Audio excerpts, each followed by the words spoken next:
This is Creative Banter, a creativity and philosophy-focused podcast hosted by Cody Schultz and Ben Horn. Thoughts of a Hawaiian vacation and winter blues slows our conversation down a bit as we initially struggle to find our pace, our topic for the week. Sparked by a message posted on Discord by Michael Rung, we begin speaking on whether we have ever hit a wall, experienced a period of funk, after having completed a large project. Namely, Ben retracts the statement he made initially, revamping his thinking a bit. This brings us to speaking on success and productivity, how we define it, the issues with hustle culture, and more. We go on to ponder whether tangibility has anything to do with our feelings of success, before finishing off by speaking on competitions and black and white photography. Let's dive right into it, shall we?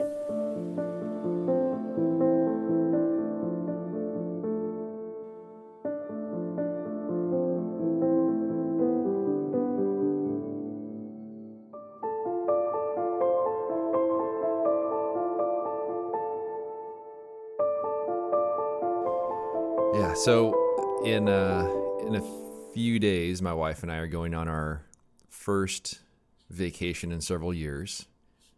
I mean, I go on the camping trips and do the photography stuff, but it's hardly a vacation.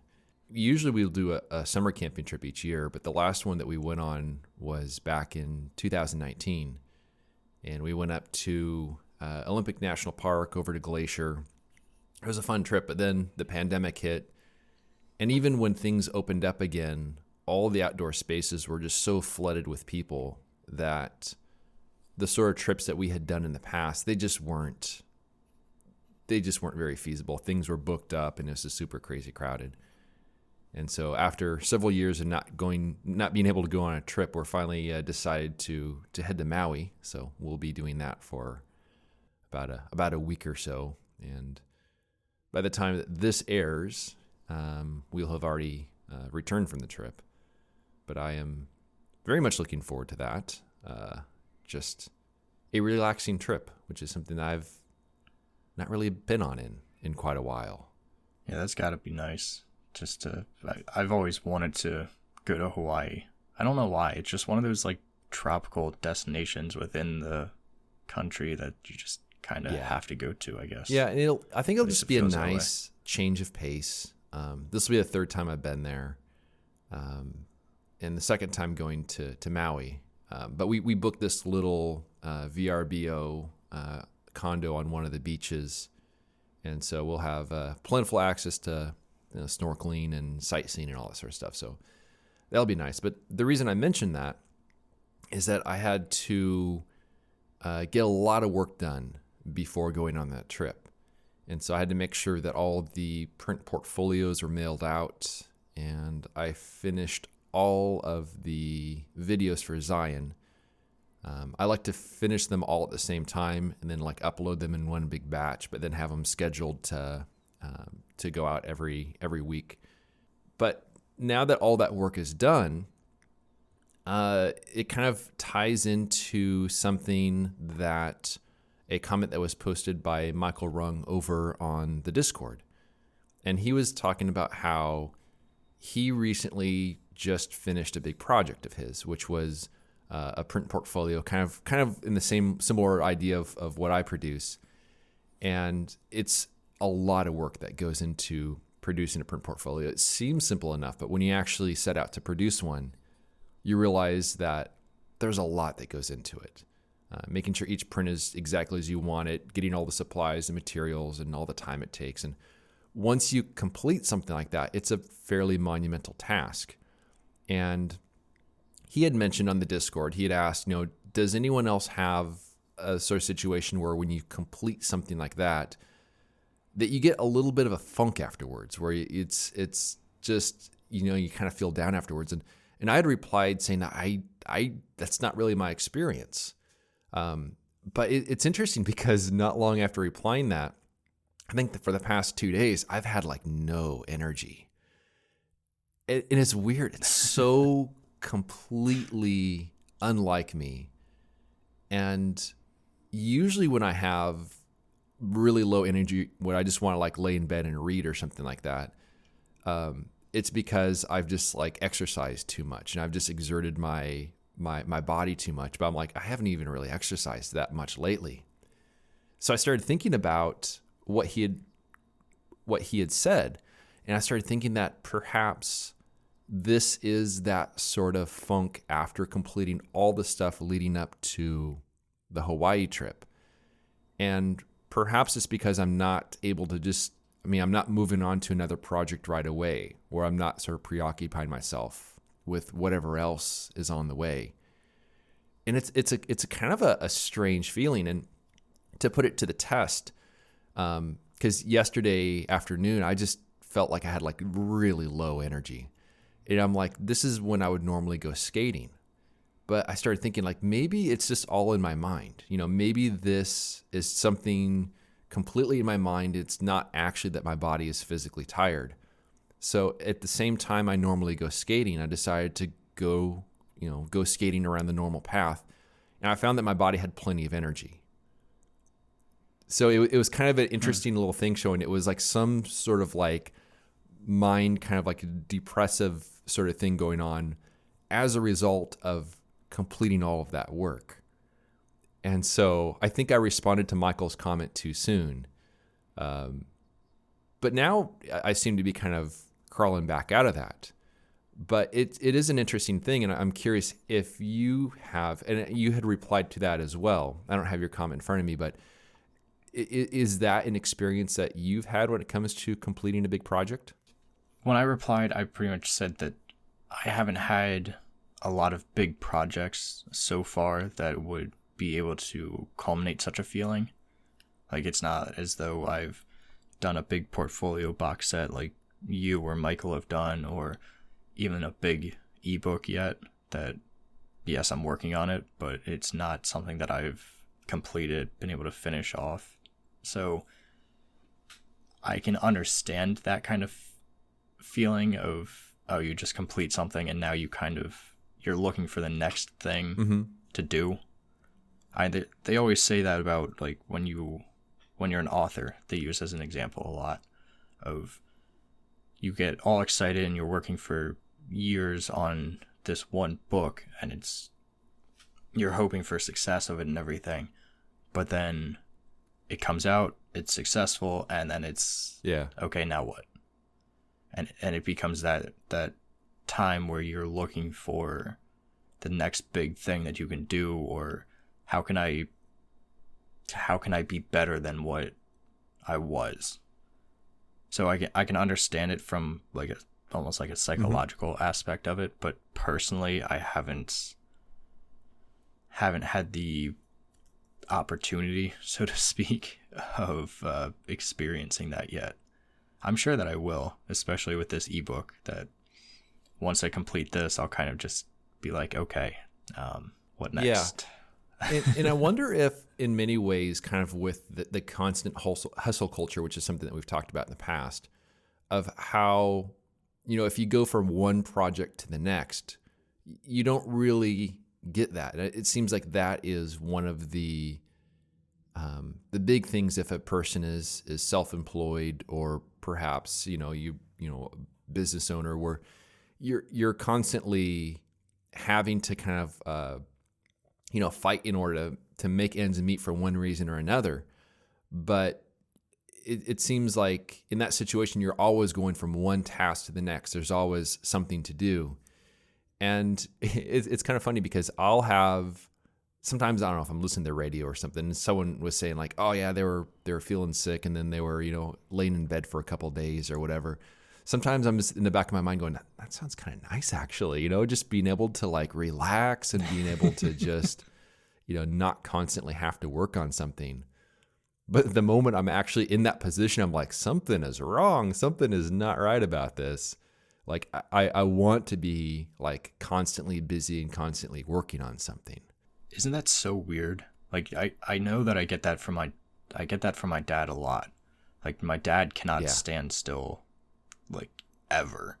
He's constantly has to be doing something, and when he's like, even he has a bunch of vacation days left over that all like get expunged at the end of this year, and he's trying to figure out when to take vacation days and all of that. But he's like, even though I'm paid for him, I don't want to just sit at the house and do nothing all day, and like, because he sees it as a waste of a vacation day.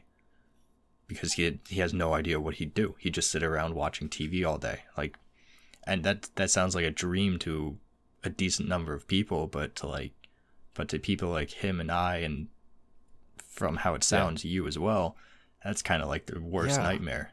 And my girlfriend always gets on me about that. Like, why can't you just sit still and relax? I'm like, because there's so much to do.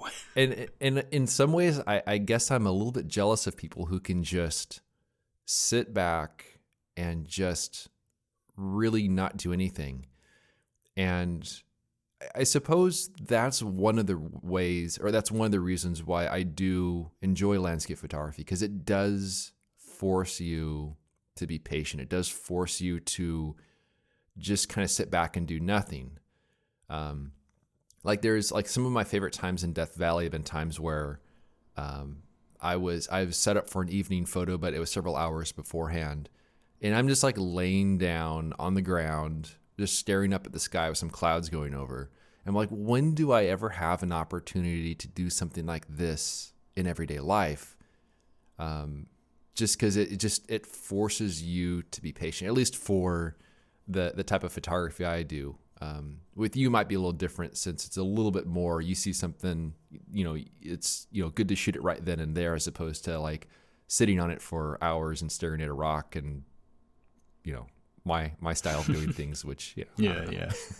But at the same time, landscape photography for me still provides that opportunity to go out into nature with no true purpose, no expectations of success or specified outcomes, even though my style of photographing is quite a bit different than what yours is. It still provides me the same opportunities.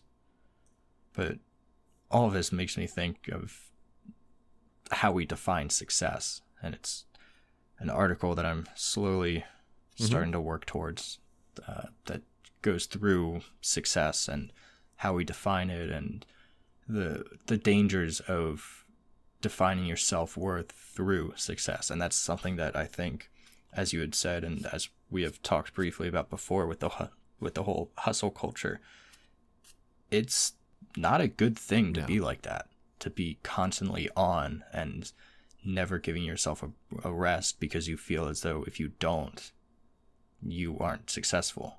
So I'd be curious to hear how you would say you define success. It's probably an unhealthy definition.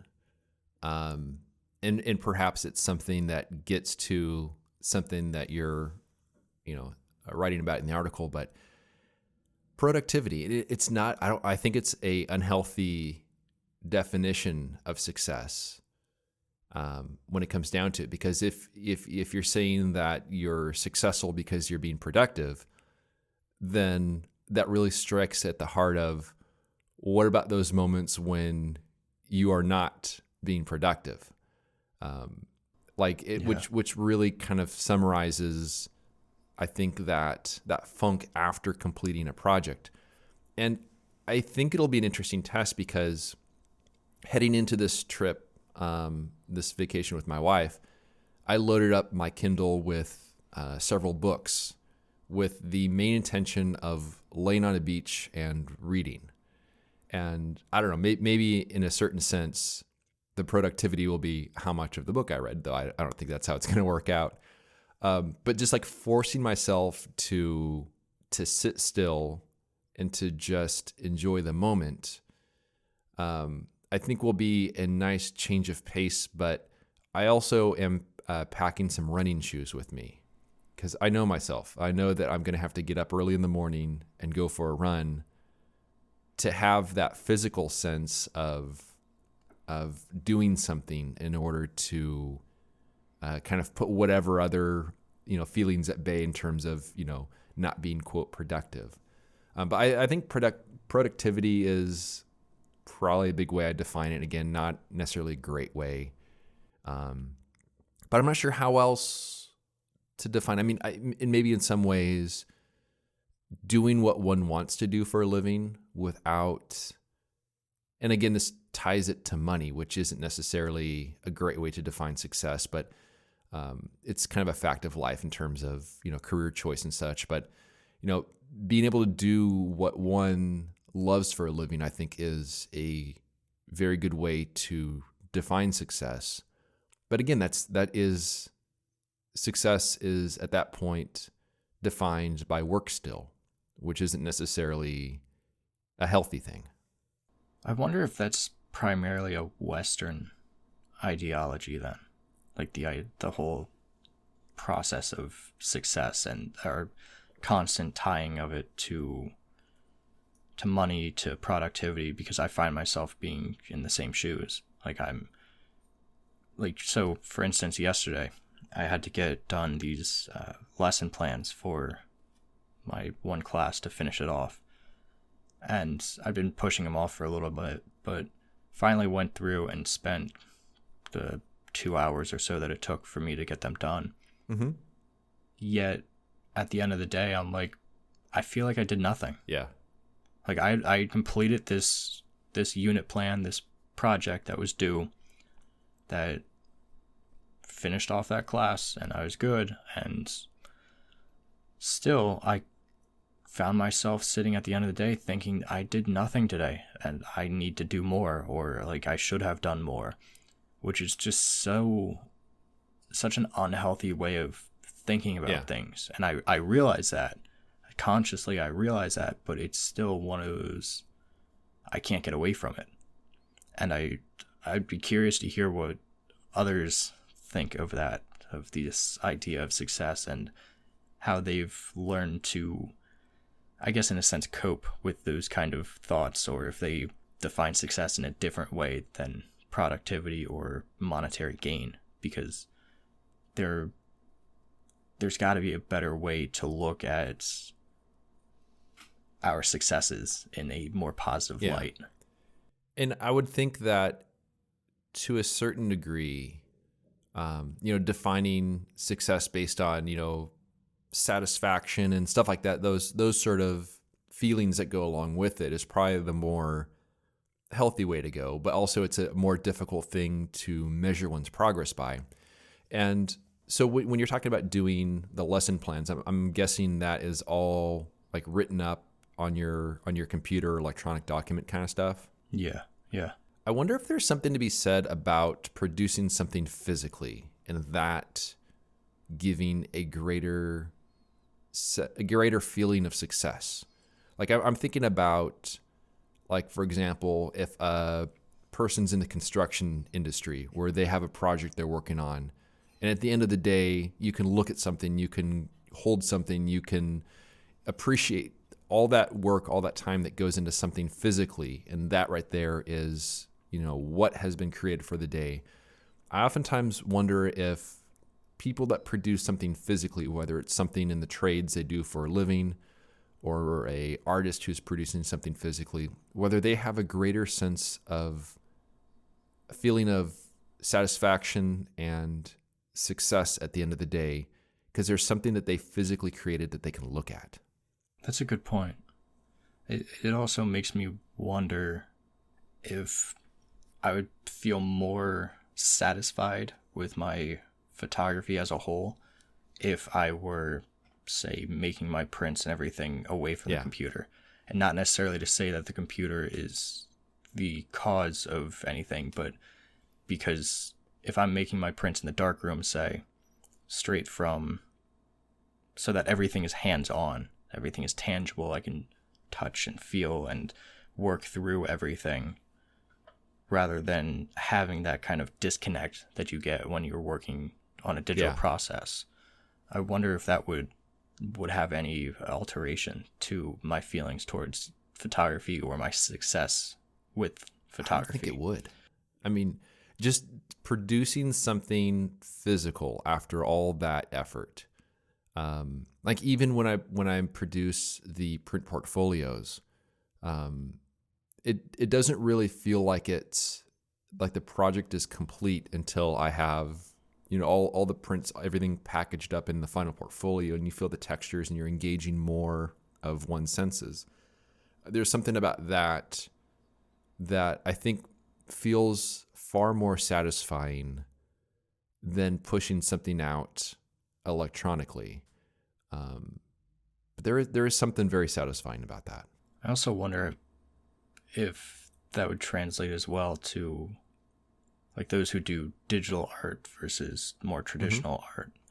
So like the digital painters versus traditional painters, and if there's any kind of difference between the metrics. Like, does a digital painter feel as though they need to make a print of their work in order for it to feel as complete as if they were just painting traditionally on canvas or something? That's a good point.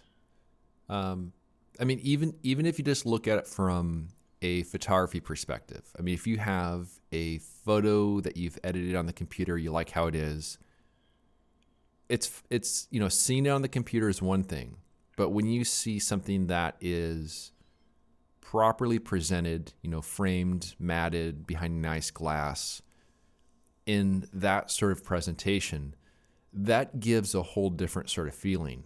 And I certainly can't speak for digital artists because I don't really know what their workflow is, but I would think that having something on the wall presented properly would give an even stronger sense of that, which also gets a little bit into some of the AI stuff, which I have not played with any of the AI stuff. I've seen some interesting stuff that's out there, some of the stuff people have done. Have you experimented with any of that at all yet?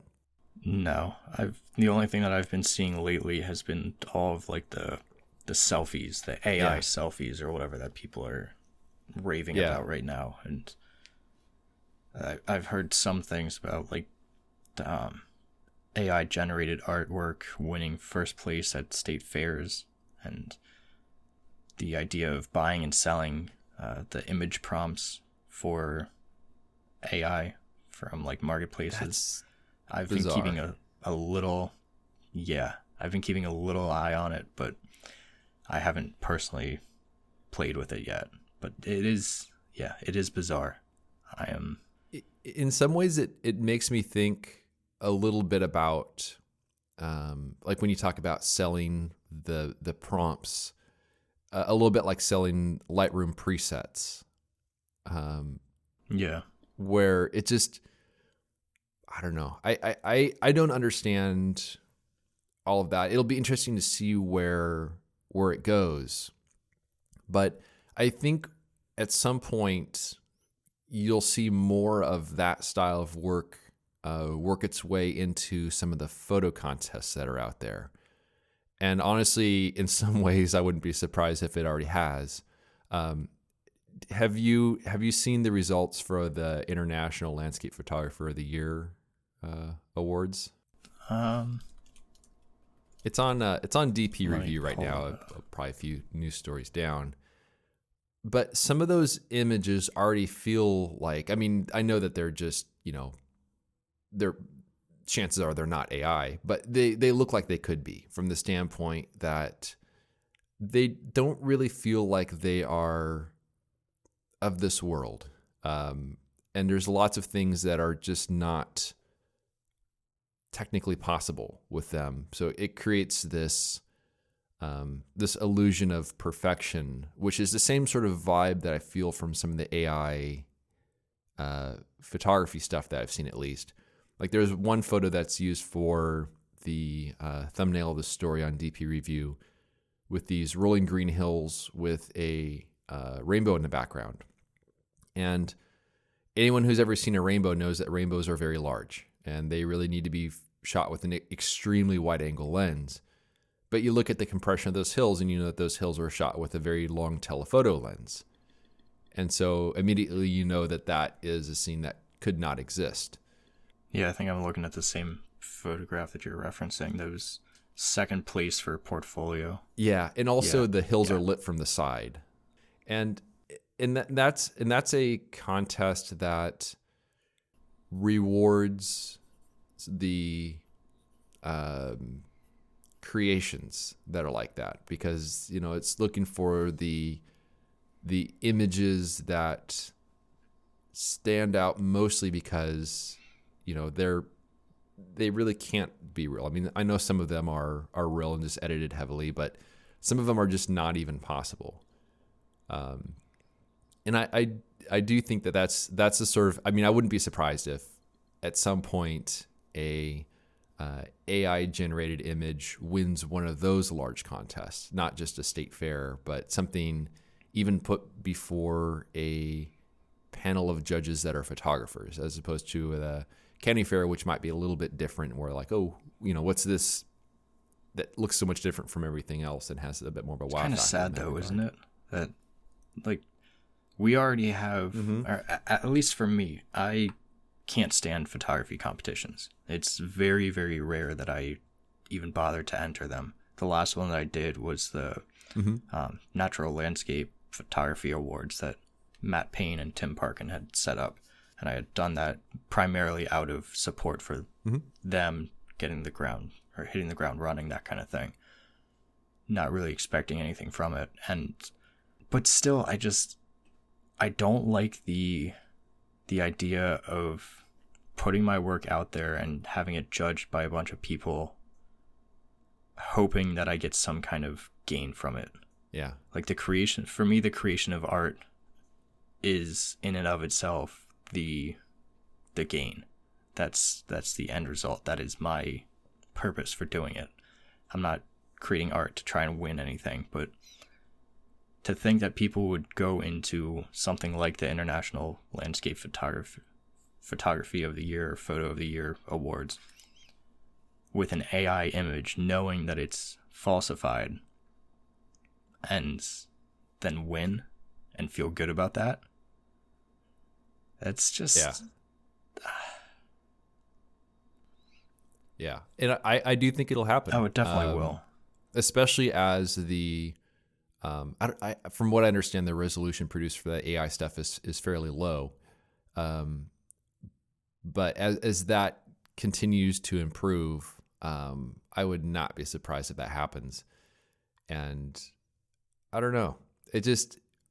I am glad that the Natural Landscape Photography Awards exist, because it does reward people for moments that they actually experienced. Right. And having the raw verification and all that. I'm very... It feels like a nice I don't know how to say it, but just a nice change of pace from everything else that you see online dating back to the 500px days and everything, where it's just things that are more over the top. It just kind of like one-ups, from year to year. It just kind of keeps growing and growing and gets further and further out there. And to have if you look at the winners from the Natural Landscape Photography Awards, you look at it, you're like, oh, that's a beautiful scene, and that moment actually existed. There's something so much more relatable about that, which is something I definitely do appreciate. But I can totally understand when it comes to contests in general. I think it's a tough one because, yeah, I'm not a very competitive person in some ways. In other ways, I am kind of competitive, and I don't know. How did that? So, from a film perspective, how did the raw verification for NLPA work for you? So I took pictures of the sheets of film on a light box. Okay. With a digital camera. Okay.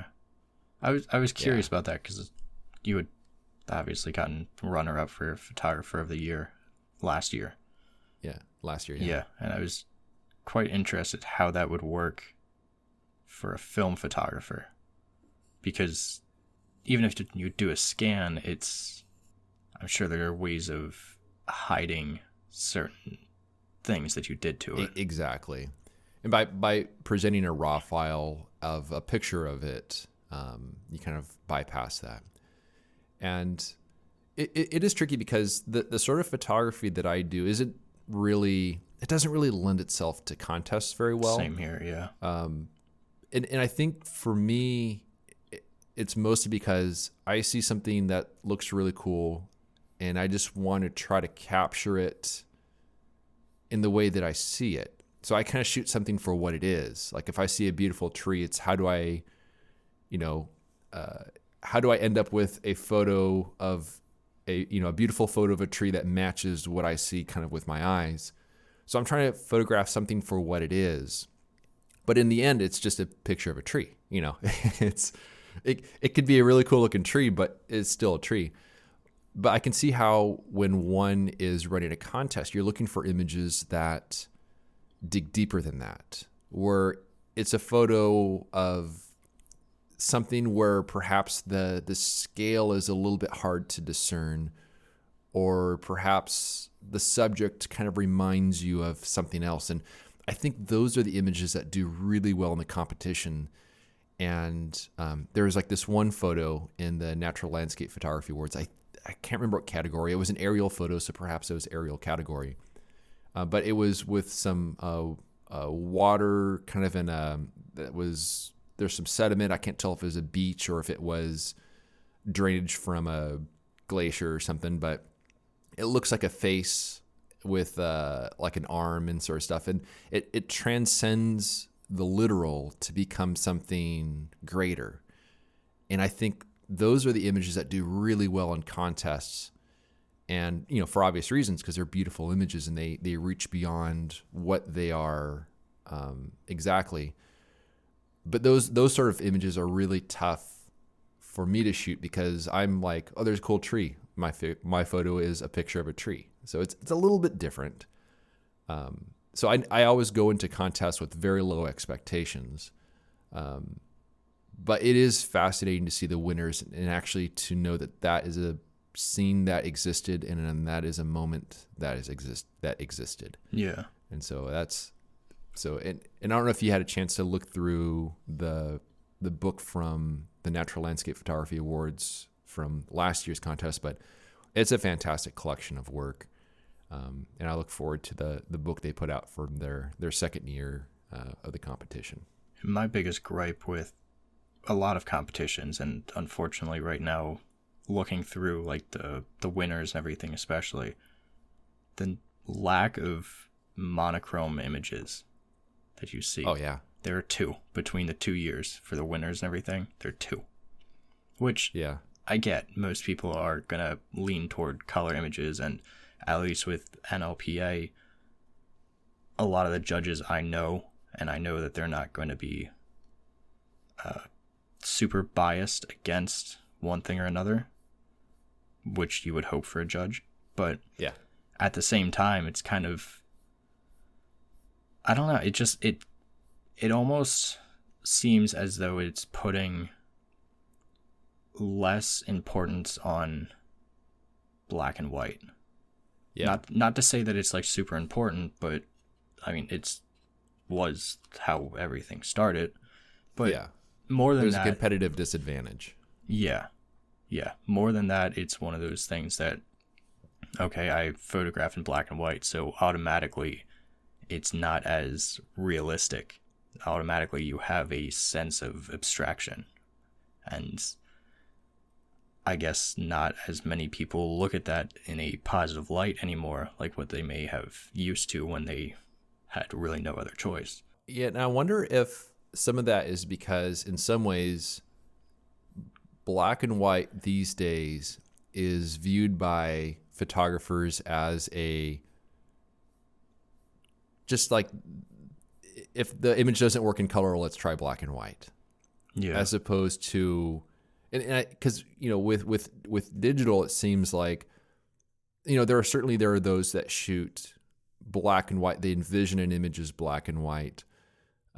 They approach the subject as they're photographing it, knowing that it's going to be in black and white. But at the same time, I think a lot of the black and whites you see is like, well, it didn't work in color, so let's get rid of the color and see how it goes from here. So it's almost as though it builds up a little bit of a negative feeling right off the bat, just because it feels like it's like a consolation prize as opposed to what was originally intended. Yet if one were to see a beautiful black and white photo, masterfully printed and presented, it would look hauntingly beautiful. But there's just like a different sort of feeling when viewing the black and white, especially amongst all the other digital images, where it does seem like it just takes a little bit of a backseat to everything else. I do wonder too, especially with like the raw verification aspect. A lot of black and white photographs rely on heavy implementation of contrast to help to draw your eye through the scene more appropriately than what you would use with color images, where you're relying on the color that's inherently there. So I do wonder if that doesn't play an aspect, some kind of role in the lack of them in a competition, just because the image doesn't stand as strong on its own when it's seen unedited. And so it almost looks as though it's too much editing. Yeah, I wouldn't think that would be a factor. Just from the standpoint that, from what I understand with the raw verification, they're just making sure that something completely like, other elements that are significant weren't added to it, like, oh, here's a big fake moon, or, stuff like that. I would think that most of the, again, I don't know the specifics on how the judging goes for that, but I would think that a good chunk of the judging is done before the raws are kind of shown. But again, I don't know how that specific process works. Just for the fun of it, there's different black and white photography awards that I was curious to see if they had any landscapes. There we go. Oh, that's a terrible example. Which ones are you looking at? Literally black and white photography awards.com. Black and white photo awards. Yeah. It's doesn't really give me a lot here. But wait here. Winners. I was just curious looking through it to see just the general tonality of the black and white images, because a lot of times you kind of have one extreme or the other with black and white without getting into low key versus high key. So you have either very contrasted black and white images, or you have very flat, gray, a lot of micro contrast throughout some of them. And a lot of these are, at least what I would consider, more heavily contrasted. Yeah. Just which is kind of the look that one expects in a way, perhaps, when it comes to black and white. Almost like the oversaturated color images. Yeah. With black and white, you have the overly contrasted, which works for some of them, but interesting. Yeah. Which also reminds me that I still have those several sheets of black and white film I exposed in August when I went to the Bristol Cone Pines. I have not developed it yet. I haven't developed any film in a couple months either. Yeah. I haven't taken a ton, but actually curious that I take a photo of like a behind the scenes photo every time that I take my camera out. Just kind of not to keep settings or anything. I used to do that, but don't really care to anymore. Yeah. But more so just get an idea to remember the date for proper archival purposes. That's true. And the last time that I had developed film was the end of August. So I have, I think, only like 3 or 4 sheets of film sitting since then, but still. Yeah. So I'm right there with you. August is... Should probably get on that now that I have more time. Yeah. One thing I noticed as I was putting together the videos for my Zion series this year is in the 3rd episode, which will have already gone out, I think, by the time that this airs, or at least pretty soon. It was an interesting trend because there were 3 subjects I photographed that day, and none of the photos really work all that great. But then when I looked at it, they all work really well for black and white. Yeah.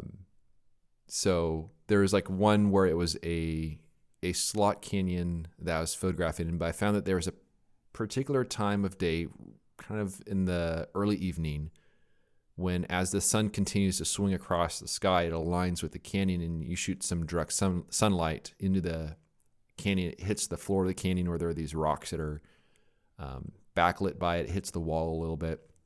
And I photographed it with color negative film, which it's fine, but it's not great. But then when I converted that to black and white, I'm like, oh yeah. This, and the other subjects I shot that day were mostly about lines and textures and shape. And so I'm like, all three of those subjects I photographed that day would be well suited for black and white. So I think that was another hint that I do at least need to carry the film holder with me and take things a little bit more seriously. But yeah, it's hard to do. It's hard to switch between the two, hard to switch between color and black and white because it's a different way of thinking. Oh, it definitely is. That's why I never really got good with color.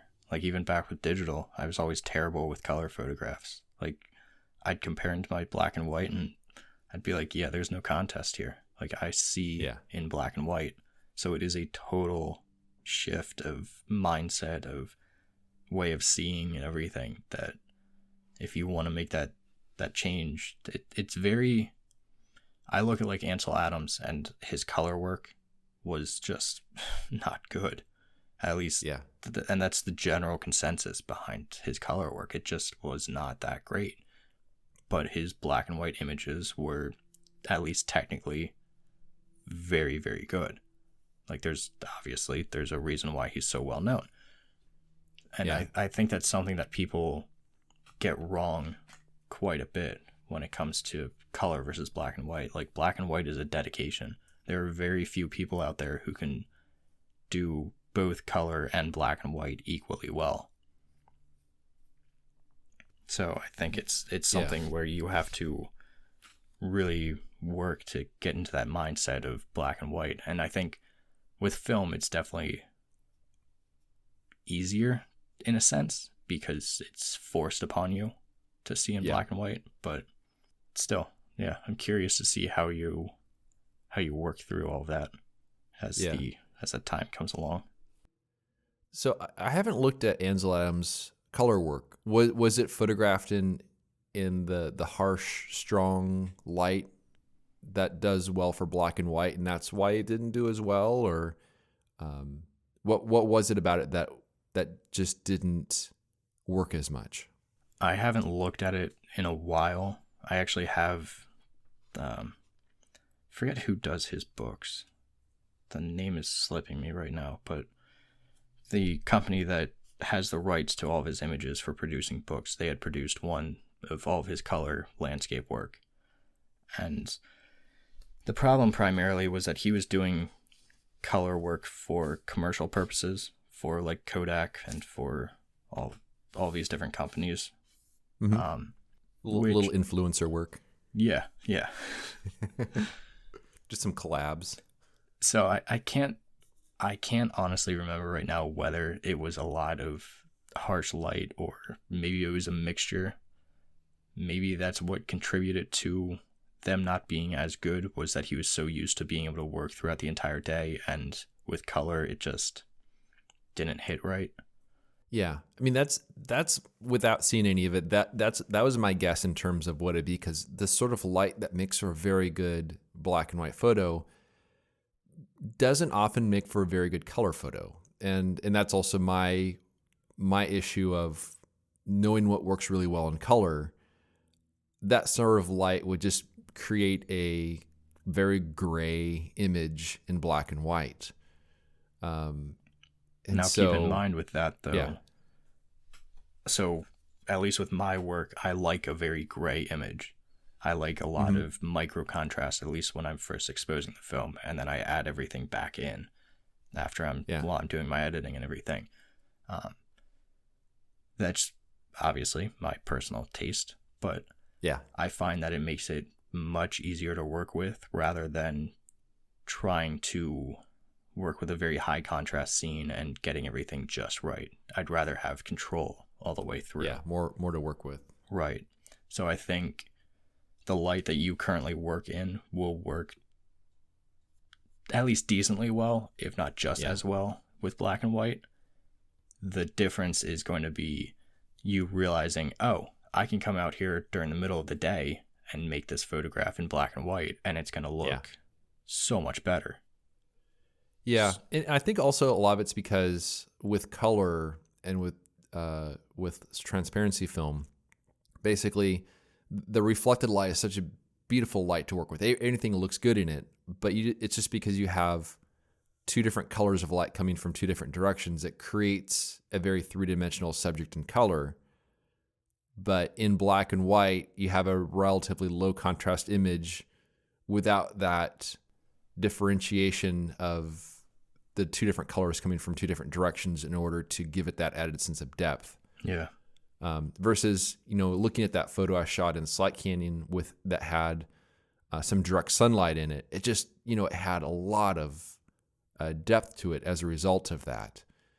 And those are the sort of things where, like, to my eyes, I'll see a scene in harsh light, and it's just like, it's hard for me to see that a photo is there, because in my mind, it's just harsh light that's, kind of intense on my eyes, versus you drop it in the shade and all of a sudden I see all the possibilities. So I will definitely need to retrain myself in order to notice those, but being able to use quick shutter speeds, that'll be nice. I would like that at times. And actually on the note of shutter speeds, I ended up having to buy a third analog stopwatch, because on my trip to Zion, I somehow managed to break my analog stopwatch toward the end of the trip. And so I love the stopwatches from Minerva. And so I have a third one now. The first one got drowned in salt water. The second one, the glass was broken on the front of it. So now I have a third one. But that's something that I want to pick up eventually, just for the tangibility, the antiquity of it. Yeah. Just to have that. I see your videos, like your latest video, and I'm like, ooh, I need one of those. Yep.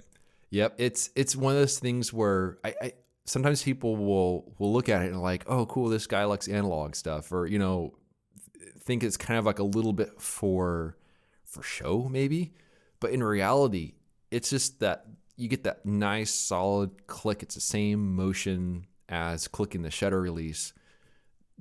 I use it because it's far easier on the brain than, I know some people will use like an iPhone to time shutters. They'll use apps, all kinds of stuff like that. But just like we were talking about earlier, that tangibility, the click, it just kind of makes it easy on the brain to work when things are going quickly. So I'm definitely a huge advocate of a mechanical stopwatch, plus no batteries. So that's an added benefit as well. I still wish that I was more like Edward Weston, at least from what I've read with him. He never even bothered to use a light meter or stopwatch or any of that. He just I don't even see how that's possible. Yeah, did everything by feel. I'm like, and then you look at some of his work, like his more popular, like the Pepper that he has, and I'm like, how many sheets of film did it take for you to actually go through that and get that right? Because there's no way that I could just feel an exposure like that. Now, what if he was just messing with everyone? Yeah. Like in reality, he had like 3 light meters. He kind of like averaged between all of them, had everything perfect. He's like, yeah, I just kind of did it by feel. It felt right. I went with it, I feel like that's kind of like a humble brag, Yeah, it could be.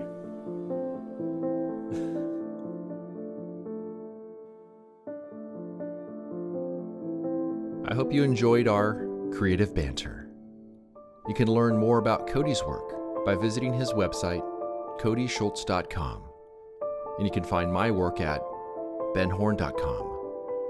For further discussion, join us at patreon.com/creativebanter. It's a place where we can interact with you, the listener. And although we greatly appreciate those who contribute by joining a tier, discussions are open to everyone, whether you're a paying member or not. Thanks so much for listening, and we'll see you around next time.